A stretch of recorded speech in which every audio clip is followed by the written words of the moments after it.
अब आता है डिस्ट्रीब्यूशन फैक्टर। तो डिस्ट्रीब्यूशन फैक्टर समझ गए, that is decrease in voltage due to distributed winding as compare to concentrated winding. ठीक है, ऐसा क्यों हुआ? क्योंकि कॉन्सेंट्रेटेड वाइंडिंग में सारा कंडक्टर जो है स्लॉट 1 में ही रखा हुआ था, जिसको सारा मैक्सिमम मैग्नेटिक फील्ड मिल रहा था, जिसके कारण मैक्सिमम ईएमएफ इंड्यूस हो जा रहा था एक ही स्लॉट में।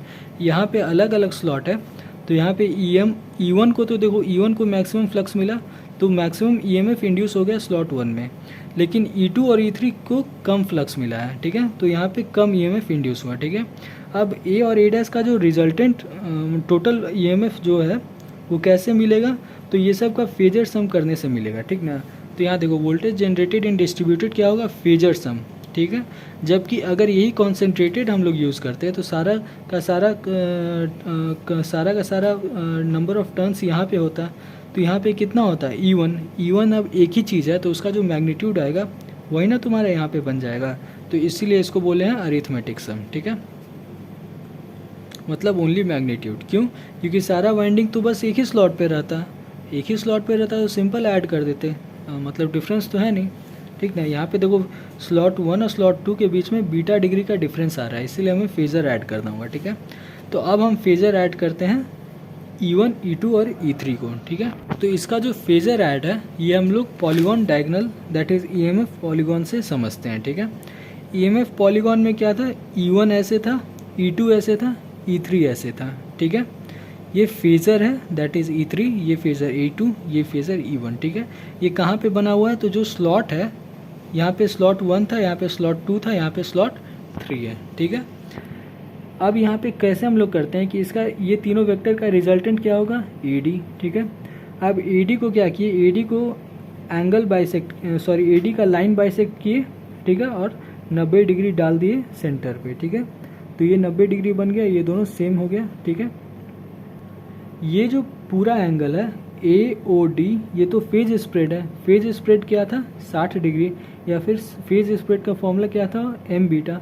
तो ये आधा एंगल कितना बना? चूँकि ये एंगल बाइसेक्ट कर दिया तो ये M बीटा अपॉन 2 बन गया। ठीक है, अब दूसरा चीज़ हम लोग क्या किए? A और B पे आ जाओ, दोनों से लाइन पाड़ दो, ये एंगल कितना होगा? ये तो बीटा एंगल होगा। क्यों? क्योंकि ये दो स्लॉट के बीच का एंगल था। ठीक है, अब तुम क्या किए? सिमिलरली यहाँ पे दोनों लाइन को हाफ हाफ किए और यहाँ से 90 डिग्री इसमें डाल दिए। ठीक है, तो ये एंगल बाइसेक्ट किया, ये एंगल कितना हो गया? Beta by 2। ठीक है, अब हम लोग क्या करते हैं? ED का वैल्यू फाइंड आउट करेंगे यूजिंग ऑल दिस रिजोल्यूशन। ठीक है, तो यहाँ देखो phase A is equal to AD plus AD, 2 AD। क्यों? क्योंकि फेज़ A में देखो, फेज़ A क्या है?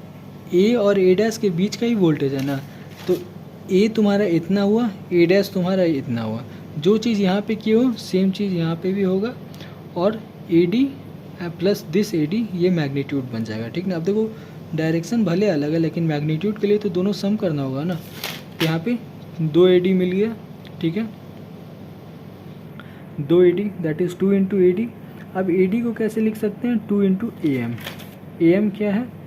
A और M, इस लेंथ को AM बोलते हैं। ठीक है, तो ये चूँकि लाइन बाइसेक्ट किए थे तो 2 AM लिख सकते हैं। ठीक है, अब देखो AM को कैसे स्प्लिट करेंगे?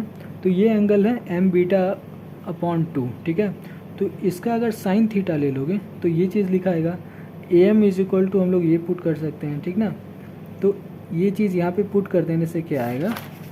ये चीज़ यहाँ से पुट कर देने से आएगा 4 into OA sine M beta upon 2। ठीक है, सिमिलरली अरिथमेटिक सम करेंगे तो arithmetic sum AB plus BC plus CD ये नॉर्थ का, सिमिलरली ये साउथ का, दैट इज़ ट्वाइस। ठीक है, that is 2 into M into AB। अब देखो AB, BC और CD तीनों जो EMF आ रहा है, ये देखो EMF पॉलीगॉन हमने कैसे बनाया था? हमने मान लिया था कि रोटर का नॉर्थ स्लॉट 1 पे है तो वो मैक्सिमम EMF E1 है। ठीक ना, जब रोटर का स्लॉट 2 पे आए, रोटर का नॉर्थ स्लॉट 2 पे आएगा तो उस समय मैक्सिमम EMF ये होगा। उसी तरह से मतलब ये सब जो है ये मैक्सिमम EMF है। ठीक है, कम वाला नहीं है। हर एक स्लॉट जब नॉर्थ आएगा उस समय जो EMF होगा उसको हम लोग EMF पॉलीगॉन पे ड्रॉ करते हैं। ठीक है, तो यहाँ पे देखो A B B C C D तीनों एक ही मैग्नीट्यूड का है, तो मैग्नीट्यूड जब एक है तो इसको m times of A B लिख सकते हैं। m क्या था 3, that is A B plus A B plus A B that is 3ab। 3 क्या था 3 तुम्हारा m था। 18 स्टेटर 18 स्लॉट स्टेटर में m कितना आता है 3 ही तो आता है, तो 3 इंटू ए बी लिख सकते हैं। ठीक है, अब m इंटू ए बी है, ए बी को हम लोग कैसे लिखेंगे ट्वाइस ऑफ ए एन। ठीक है, तो ये क्या हो जाएगा 4m इंटू ए एन, ये देखो बीटा बाई 2 था तो 4m इंटू ए एन को ऐसे लिख दिए, साइन ऐसे कर दो तो ये तुम्हारा आ गया। ठीक ना, तो अरिथमेटिक सम हमें ये मिल गया। अब के डी में ये डाल दो तो ये तुम्हारा वैल्यू मिल जाएगा। ठीक ना, मतलब डिस्ट्रीब्यूशन फैक्टर क्या हो गया sine M beta upon 2 divided by M sine beta upon 2। ठीक है, ये तुम्हारा हो गया फंडामेंटल फ्लक्स के लिए। मतलब कहने का मतलब कि जो फंडामेंटल फ्लक्स जो रोटर का था वो जब स्टेटर के कंडक्टर से लिंक करेगा तो डिस्ट्रीब्यूशन फैक्टर ये होगा। लेकिन रोटर के फ्लक्स में तुम्हारा हार्मोनिक्स भी है, कौन सा 3rd 5th एंड 7th, तो वो जब हार्मोनिक्स भी स्टेटर से लिंक करेगा तो जो डिस्ट्रीब्यूशन फैक्टर होगा उसमें देखो ये चेंज हो जाएगा, दैट इज़ n यहाँ पे मल्टीप्लाई हो जाएगा। ठीक है,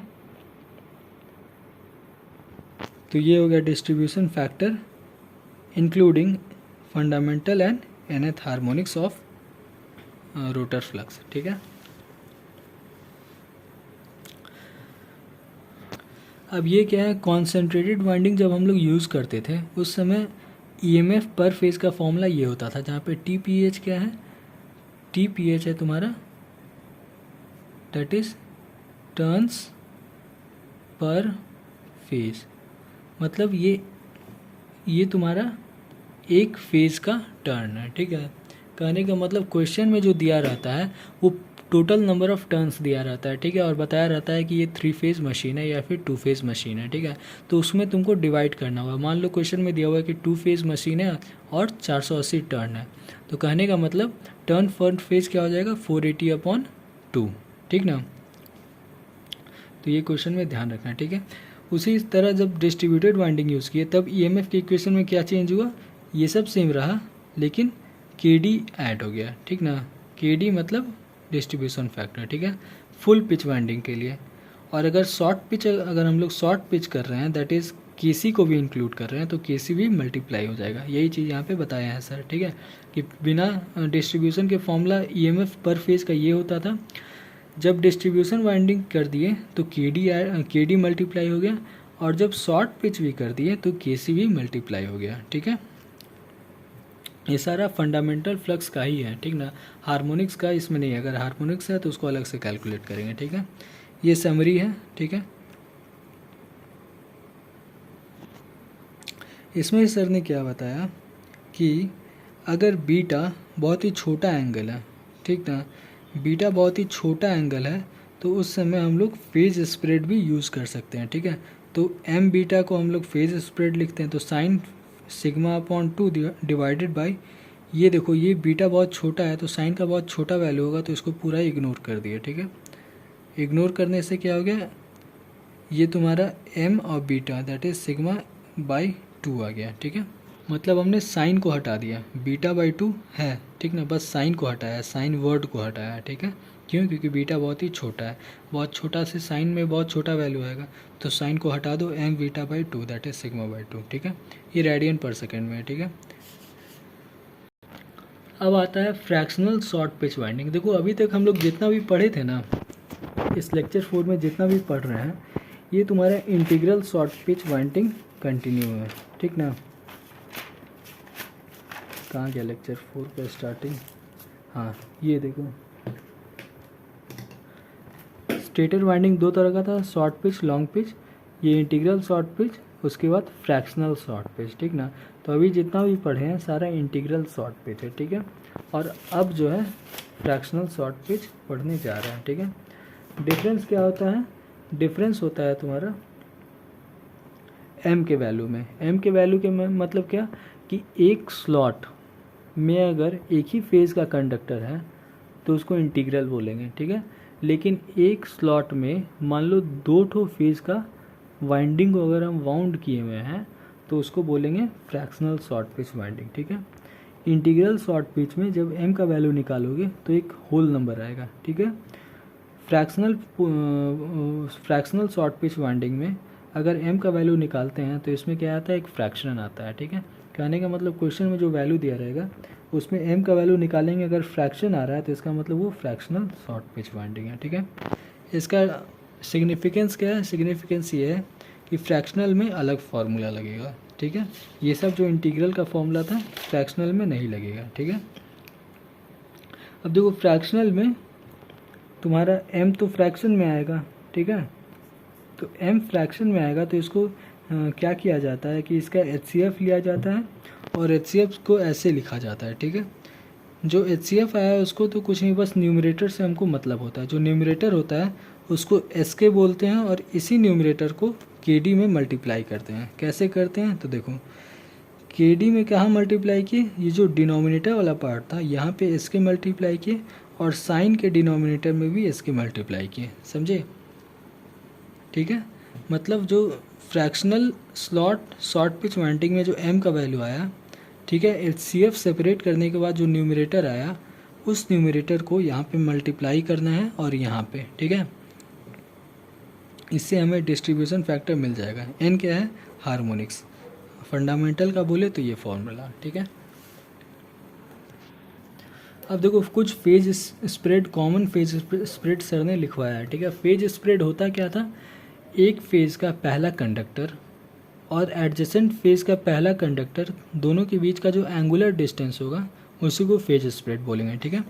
तो जो तुम्हारा वन फेज मशीन है उसमें 180 डिग्री इलेक्ट्रिकल होता है फेज स्प्रेड, 2 फेज में 90 डिग्री इलेक्ट्रिकल होता है, 3 फेज में तुम्हारा 60 डिग्री इलेक्ट्रिकल भी फेज स्प्रेड होता है और 120 डिग्री भी होता है, ठीक है। अगर वो तुम्हारा सिंगल लेयर वाइंडिंग है, कहने का मतलब एक स्लॉट पे एक ही वायर लपेटा हुआ है, कहने का मतलब एक स्लॉट पे एक ही कंडक्टर प्लेस किए हैं हम लोग, तो उससे जो फेज स्प्रेड बनता है वो 60 डिग्री का बनता है, ठीक है। लेकिन अगर डबल लेयर वाइंडिंग है, मतलब स्लॉट एक है और उसमें अलग अलग कंडक्टर लपेटा हुआ है, मतलब एक ही वायर का मल्टीपल टर्न नहीं, दूसरा कोई वायर का मल्टीपल टर्न्स, मतलब एक मान लो ए फेज़ का एक तो टर्न डाल दिए और दूसरा फेज़ का भी टर्न डाल दिए, इसको बोलते हैं डबल लेयर। तो उसमें जो है 120 डिग्री भी बनता है और 60 डिग्री भी बनता है, ठीक है। कहने का मतलब 60 डिग्री स्पेशल सिंगल लेयर में बनता है और डबल लेयर में दोनों बन सकता है, ठीक है। एक कॉइल में 2 कंडक्टर होता है, ठीक ना। एक कंडक्टर जो है तुम्हारा स्लॉट 1 में रखा है, स्लॉट 10 में दूसरा कंडक्टर रखा हुआ है, ठीक है।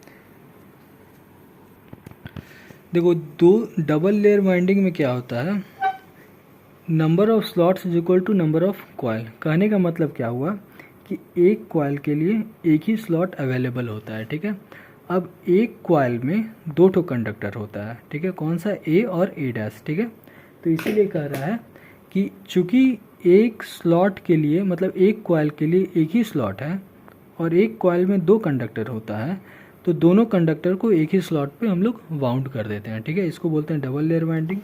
सिंगल लेयर वाइंडिंग में क्या होता है, number of slots is equal to twice the number of coils, ठीक है। एक कॉइल में कितना होता है, 2 कंडक्टर। तो कहने का मतलब हमारे पास एक कॉइल में 2 कंडक्टर होता है तो दोनों कंडक्टर को के लिए एक एक स्लॉट अवेलेबल होता है, ठीक ना। इसको बोलते हैं सिंगल लेयर वाइंडिंग, ठीक है। सिंगल लेयर वाइंडिंग में सिर्फ 60 डिग्री का ही फेज स्प्रेड बन सकता है, जबकि डबल लेयर वाइंडिंग में हम लोग 60 डिग्री का भी फेज स्प्रेड बना सकते हैं, 120 का भी, डिपेंडिंग अपॉन आवर चॉइस, ठीक है। मतलब जैसा कंस्ट्रक्शन करें, ठीक है। अब एडवांटेज क्या रहता है, एडवांटेज 120 रहता है, क्यों, क्योंकि 120 डिग्री फेज स्प्रेड रखने से ट्रिपल हार्मोनिक्स ऑटोमेटिक कैंसिल हो जाता है। कैसे, आगे पढ़ेंगे। Advantage of 120 degree phase spread क्या है, तो देखो KD थर्ड हार्मोनिक्स, कहने का मतलब distribution factor of third harmonics 120 degree वाले फेज स्प्रेड में 0 हो गया, ठीक है, जबकि 60 वाले में 0 नहीं हुआ, ठीक है। इसका कहने का मतलब ये हुआ कि रोटर का जो फ्लक्स का जो थर्ड हार्मोनिक्स कंपोनेंट था वो जब स्टेटर के वाइंडिंग से फ्लक्स कट किया तो वो स्टेटर के वाइंडिंग में third component of induced EMF बना ही नहीं पाया। क्यों नहीं बना पाया? Due to 120 degree phase spread, ठीक ना। तो ये इसका फ़ायदा है, that is triplen harmonics induced EMF में आया ही नहीं। रोटर के फ्लक्स में था, फ्लक्स कटिंग भी हुआ, लेकिन ट्रिप्लन हार्मोनिक्स इंड्यूस्ड ईएमएफ में मतलब स्टेटर के कॉइल में इंड्यूस ही नहीं हुआ, ठीक ना। तो ये बहुत बड़ा एडवांटेज है कि 120 डिग्री फेज स्प्रेड करने से ट्रिप्लन हार्मोनिक्स ऑटोमेटिक कैंसिल हो गया, ठीक है। इसीलिए हम लोग स्टेटर का जो डिज़ाइन है उसको हमेशा 120 डिग्री फेज स्प्रेड पे ही रखते हैं। मतलब ए फेज बी फेज से 120 डिग्री डिफरेंस पे होगा, सिमिलरली सी फेज भी बी से 120 डिग्री होगा। कहने का मतलब 120 डिग्री हर एक फेज में डिफरेंस रहेगा, ठीक है। Advantage of KC and KD. KC and KD का एडवांटेज क्या है? एडवांटेज ये है कि देखो शॉर्ट पिच करने से वोल्टेज घटा था with respect to full pitch coil, इसी को कॉइल पिच फैक्टर बोलते हैं, दैट इज़ केसी। तो वोल्टेज तो घटा लेकिन वोल्टेज हमारा प्योरली साइनोसॉइडल हो गया, तो ये एक एडवांटेज हो गया, ठीक है। सिमिलरली डिस्ट्रीब्यूटेड फैक्टर में क्या था कि कॉन्सेंट्रेटेड वाइंडिंग से हमने डिस्ट्रीब्यूटेड वाइंडिंग कर दिया, जिसके कारण वोल्टेज हमारा रिड्यूस हो गया, ठीक है। वोल्टेज रिड्यूस हुआ लेकिन इफ़ेक्टिव हीटिंग हट गया ना, मतलब अब हमें जो कूलिंग प्रोवाइड करना पड़ रहा है वो आसानी से हो जा रहा है, ठीक है। तो वो हमारे लिए एक एडवांटेज हो गया, ठीक है। और डिस्ट्रीब्यूटेड वाइंडिंग में हमने फेज स्प्रेड को भी काफ़ी अच्छे से पा लिया। फेज स्प्रेड 120 डिग्री कॉन्सेंट्रेटेड में भी था लेकिन हीट हो रहा था, वहाँ पे हीट ज़्यादा आ रहा था। डिस्ट्रीब्यूशन में भी 120 डिग्री फेज स्प्रेड हमने अचीव कर लिया विथ लेस हीट, ठीक ना। तो वो एडवांटेज हो गया, ठीक है। अब आता है कि star connection of stator winding. हम लोग हमेशा स्टेटर वाइंडिंग को स्टार में ही वाउंड करते हैं, डेल्टा में कभी नहीं करते हैं। रीज़न क्या है? तो रीज़न ये है, देखो मोटर जब भी जनरेटर लेते हो तो उसका एक रेटिंग होता है 11 kV 12 kV जो भी हो। तो अगर डेल्टा होगा तो डेल्टा में जो 11 kV होगा तो उसमें फेज वोल्टेज और लाइन वोल्टेज सेम होता है। कहने का मतलब जो रेटिंग है उतना ही इंसुलेशन तुमको अंदर प्रोवाइड करना होगा, ठीक है। जबकि स्टार में देखो जो भी रेटिंग है फेज वोल्टेज का रेटिंग कम जाता है 11/√3, मतलब √3 से डिवाइड हो जाता है। मतलब जो भी रेटिंग है उससे कम का इंसुलेशन हमें यहाँ प्रोवाइड करना पड़ रहा है, मतलब कॉस्ट में बचत हुआ। इसलिए स्टेटर का हम लोग हमेशा स्टार में वाइंडिंग करते हैं। और सब एडवांटेज क्या है? और एडवांटेज ये है कि स्टेटर में एक तो लाइन होता है, एक तो न्यूट्रल होता है। मतलब तुम सिंगल फेज यूज़र को भी स्टार से फीड कर सकते हो और 3 फेज यूज़र को भी फीड कर सकते हो। मतलब मिक्स्ड लोडिंग यहाँ पे पॉसिबल है, जबकि डेल्टा में कोई न्यूट्रल होता ही नहीं है तो सिंगल यूज़र को तुम फीड ही नहीं कर सकते। तो मिक्स्ड लोडिंग यहाँ पे पॉसिबल नहीं है, ठीक है। साथ ही साथ यहाँ पे 120 डिग्री का फेज स्प्रेड है, देखो हर एक फेज में, जबकि डेल्टा में 60 डिग्री का ही फेज स्प्रेड है। तो यहाँ पे ट्रिप्लन हार्मोनिक्स आएगा, यहाँ पे ट्रिप्लन हार्मोनिक्स नहीं आएगा। यहाँ का जो ट्रिप्लन हार्मोनिक्स आएगा वो अंदर ही अंदर लोड में तुम्हारा नहीं जाएगा, ये हमने पिछले बार पढ़ा था, लोड में नहीं जाएगा, लेकिन अंदर रोटेट करने से ये लॉसेस क्रिएट करेगा, जिसके कारण जनरेटर तुम्हारा बिना मतलब का गर्म होगा, ठीक ना, हीटिंग ऑफ स्टेटर। लेकिन जबकि स्टार में अगर कॉइल को वाउंड किया जाए तो ट्रिप्लन हार्मोनिक्स इंड्यूस नहीं होगा और साथ ही साथ हीटिंग भी नहीं होगा, ठीक है। इसीलिए हम लोग हमेशा स्टार कनेक्टेड करते हैं, ठीक है। अब ये जो चीज़ है ये यहाँ पे लिखा हुआ है।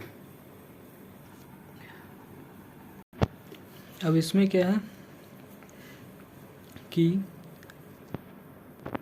रोटर का फ्लक्स के कारण जो ईएमएफ इंड्यूस हुआ उसका रिलेशन हम लोग पढ़ते हैं, that is EMF induced by fundamental flux and EMF induced by harmonics, ठीक है।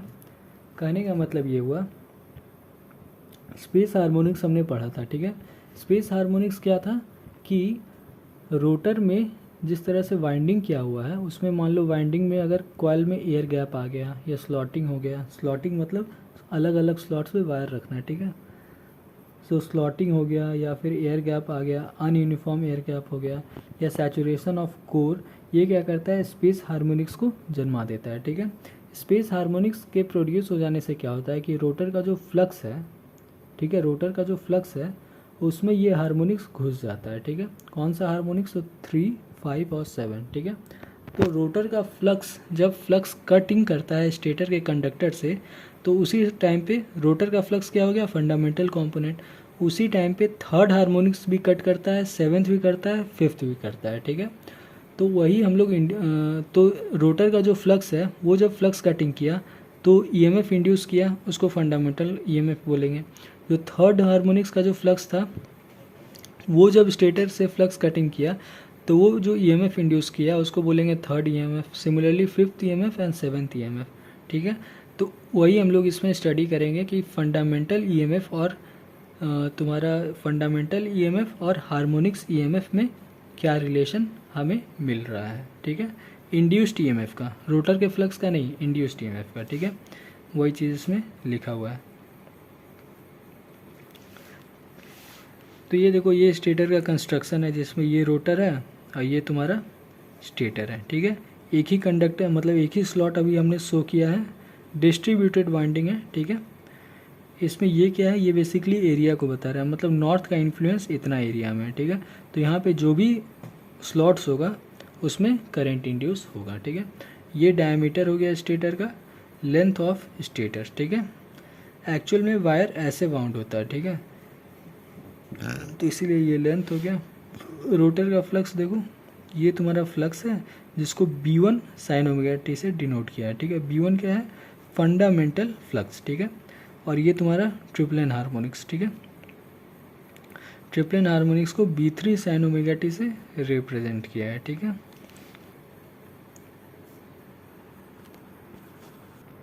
फ्लक्स डेंसिटी तुम्हारा ये होता है, ठीक है। ये बहुत ही इम्पॉर्टेंट कॉन्सेप्ट है। इसमें जो फॉर्मूला निकलेगा वो ये वाला फॉर्मूला निकलेगा, इसका न्यूमेरिकल में डायरेक्ट यूज़ आता है। अब देखो, यही जो फ्लक्स है ये तुम्हारा स्टेटर के कंडक्टर से कट करेगा। कहने का मतलब एक ही टाइम पे फंडामेंटल फ्लक्स भी कट करेगा, थर्ड हार्मोनिक्स भी कट करेगा। तो इसका रिजल्टेंट निकालना होगा, तभी हमें पता चलेगा कि स्टेटर पे क्या कट कर रहा है, ठीक है। तो रिजल्टेंट बी क्या होता है? बी होता है फ्लक्स डेंसिटी। तो रिजल्टेंट फ्लक्स डेंसिटी निकाला हमने। फ्लक्स डेंसिटी क्या होता है कि यहाँ पे ये वाला फ्लक्स है और यहाँ पे ये वाला फ्लक्स है, तो ये कंबाइंड इस वाले रीजन में कैसा फ्लक्स डेंसिटी क्रिएट कर रहा है, ठीक है। तो वही चीज़ हमने निकाला, एवरेज फ्लक्स डेंसिटी, ठीक है। इसके लिए क्या किया? इसको इंटीग्रेट कर दिया, ठीक है। ये आ गया। अब एरिया अंडर ईच पोल, देखो ये तुम्हारा नॉर्थ पोल इतना स्टेटर का एरिया ले रहा है, सिमिलरली साउथ इतना एरिया लेगा। तो एरिया हम निकाल रहे हैं, मतलब एरिया स्टेटर का कंडक्टर का एरिया निकाल रहे हैं, ठीक है। तो वो कैसे होगा? वो सरफेस एरिया निकालेंगे। तो वो देखो, total surface area divide by number of poles, ठीक है। तो हमें ये मिल गया, ठीक है। अब हम क्या करेंगे? अब हमें क्या करना है कि नॉर्थ का जो मैग्नेटिक फील्ड बना, वो फील्ड यहाँ पे जो कंडक्टर है वो कितना स्ट्रेंथ मिल रहा है उस फ्लक्स से, मतलब नॉर्थ का जो फील्ड है उसका स्टेटर के अलग अलग स्लॉट पे कितना स्ट्रेंथ आ रहा है, वही हमें यहाँ पे निकाला है। दैट इज़ φ1 क्या है? φ1 तुम्हारा हो गया intensity of fundamental flux felt by the specified area of stator. कहने का मतलब ये जो फ्लक्स है φ1, इस वाले फ्लक्स के कारण इस एरिया में कितना स्ट्रेंथ एक्सपीरियंस हो रहा है, ठीक है। वो हमने ये निकाल दिया। ये फ्लक्स डेंसिटी हो गया, ये एरिया हो गया, दोनों को मल्टीप्लाई कर दिए तो फ्लक्स हमें पता चल गया कि उस वाले एरिया में कितना फ्लक्स पड़ रहा था, मतलब इस वाले एरिया स्टेटर के इस एरिया में कितना फ्लक्स आ रहा था, ठीक है। सिमिलरली φ3, φ5, φ6, मतलब ये वाले फ्लक्स के कारण इस एरिया में कितना इन्फ्लुएंस आ रहा था, मतलब इस स्टेटर का इस एरिया इस वाले फ्लक्स को कितना एक्सपीरियंस कर रहा था, ठीक है। वो हमने ऐसे निकाल दिया, φ3, φ5, φ6 सारा तुम्हारा फ्लक्स आ गया। ये जनरल फार्मूला हो गया हार्मोनिक्स का। अब क्या करो, ईएमएफ इक्वेशन जो था वो हमने लिख लिया, केसी और केडी मतलब distributed winding short page, distributed short page winding का ईएमएफ इक्वेशन। इसमें ये TPH जो है इसको बोलते हैं टर्न्स पर फेज, एक फेज़ का है, ठीक है। क्वेश्चन में 3 फेज़ दिया रहता है, लेकिन यहाँ पे एक फेज़ में निकालना है। ये E1 जो आया ये फंडामेंटल फ्लक्स के कारण आया। ये सब जो हार्मोनिक्स है ये भी अपना EMF बनाएगा, दैट इज़ दिस वन। इसी का तो बात मैं कर रहा था कि इसी का रिलेशन पढ़ना था, ठीक है। दैट इज़ फंडामेंटल EMF और हार्मोनिक्स वाला EMF, क्योंकि स्टेटर के कॉइल में दोनों आएगा, ठीक है। तो इसी का रेशियो हम लोग निकाल देते हैं, ठीक ना। E1/En का रेशियो, ठीक है। यहाँ देखो φ1 मतलब ये φ1 और ये φn का एक रेशियो आ गया। इसको हम लोग पुट कर देंगे इस वाले में, ठीक है, यहाँ पे φ1/φn में, ठीक है। ये इसे काट छाट के कुछ ऐसा फॉर्मूला बनता है, ठीक है। Fn/F1 Bn/Nb1 Kw क्या है, Kc क्रॉस Kd को हम लोग बोलते हैं वाइंडिंग फैक्टर। तो Kw/n डिवाइडेड बाई Kw/1, ठीक है। ये रेशियो ही क्वेश्चन में पूछा जाता है। अब यहाँ पे देखो ये जो Fn है, तो जो हार्मोनिक्स का जो फ्रीक्वेंसी होता है ये फंडामेंटल का मल्टीपल होता है। मतलब मान लो F3 होगा तो 3 टाइम्स ऑफ F1 हो जाएगा। सिमिलरली फिफ्थ हार्मोनिक्स का क्या होगा 5F1, तो F1 कट जाएगा, 5 बचेगा। सिमिलरली मैग्नेटिक फ्लक्स जो होता है वो तुम्हारा हार्मोनिक्स का क्या होगा मल्टीपल ऑफ फंडामेंटल। तो यहाँ पे मान लो थर्ड का क्या होगा 3 टाइम्स ऑफ B1, तो ये भी कट जाएगा, सिर्फ 3 बचेगा कांस्टेंट। तो ये भी कांस्टेंट, ये भी कांस्टेंट, सिर्फ और सिर्फ वाइंडिंग फैक्टर हमें बचेगा। कहने का मतलब क्या हुआ कि ratio of induced EMF depends only upon coil pitch and distribution factor.